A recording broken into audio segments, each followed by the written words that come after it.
A última situação que nós vamos analisar é o caso do elevador.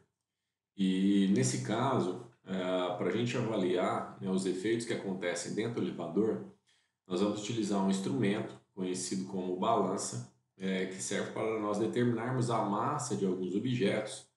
Mas eu preciso mencionar a você que a balança é um instrumento que avalia, do ponto de vista de forças, qual é o valor da força normal exercida.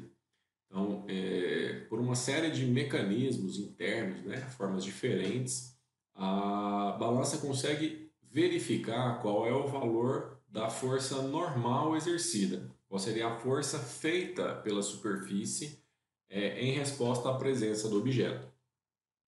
Na situação em que o sistema encontra-se em repouso sobre a balança, existe uma correspondência entre a força normal e a força peso, elas vão apresentar o mesmo módulo.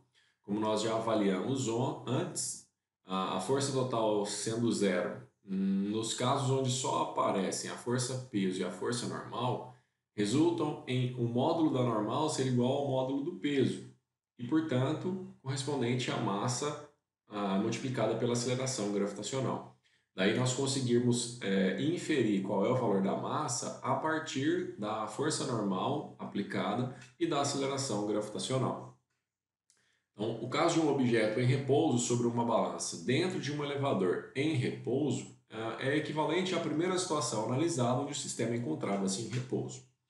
Mudanças aparecem agora quando nós incluímos o movimento do elevador. Pensando no caso agora onde ele é acelerado para cima ou para baixo, nós verificaremos que o registro feito pela balança ele pode ser diferente, com valores que são maiores ou menores do que de fato o próprio peso do objeto, o que significaria você medir uma massa maior ou menor para esse objeto. Você já deve ter percebido, se você andou em um elevador, que em alguns momentos do movimento você percebe o seu corpo sendo jogado para baixo ou jogado para cima. Pensando em você estar sobre uma balança, esse efeito seria você pressionar mais ou menos a balança e, portanto, mudar o registro que ela fará a respeito de qual é a sua massa, para um valor maior ou para um valor menor. Considerando o primeiro caso, onde a aceleração é feita para baixo, nós precisamos perceber que para o objeto dentro do elevador sofrer essa aceleração, é necessário que a força peso seja maior do que a força normal.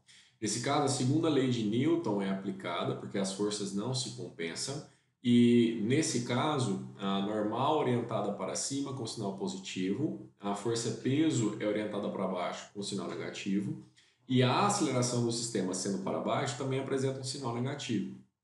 Então, essa equação ficaria normal menos o peso igual a menos a massa vezes a aceleração. Fazendo um ajuste matemático, colocando esse termo menos mg no segundo membro e colocando a massa que aparece nos dois termos em evidência, nós teríamos que o valor da normal é a massa multiplicada pela aceleração gravitacional menos o valor da aceleração. Ou seja, você verificará um valor menor do que aquele que você observaria se o elevador estivesse em repouso. Analisando agora a situação oposta, em que o elevador é acelerado para cima, o que nós teremos é que, para o objeto lá dentro se movimentar acelerado para cima, é necessário que a força normal seja maior do que a força peso. Nesse caso, a análise deve ser feita com base na segunda lei de Newton, que é escrita com a normal menos o peso igual a massa vezes a aceleração. Só que nesse caso, como a aceleração é para cima, o seu sinal é positivo. E fazendo o mesmo ajuste matemático da análise anterior, a normal ficaria então escrita como a massa multiplicada pela gravidade mais a aceleração do elevador. Observe que nesse caso a aceleração é maior do que somente a aceleração gravitacional e, portanto, o valor da força normal ele aumenta, ou seja, a massa que você verificaria na balança é maior do que o valor que você verificaria se o elevador estivesse em repouso. Esses foram os exemplos de aplicação que nós utilizaremos para exemplificar as aplicações das leis de Newton. Nosso próximo passo é resolver alguns exercícios de forma conjunta. Resolverei algumas situações dessas com exemplos numéricos para você perceber como é que serão realizados os cálculos a partir de agora. Um forte abraço e até o próximo vídeo.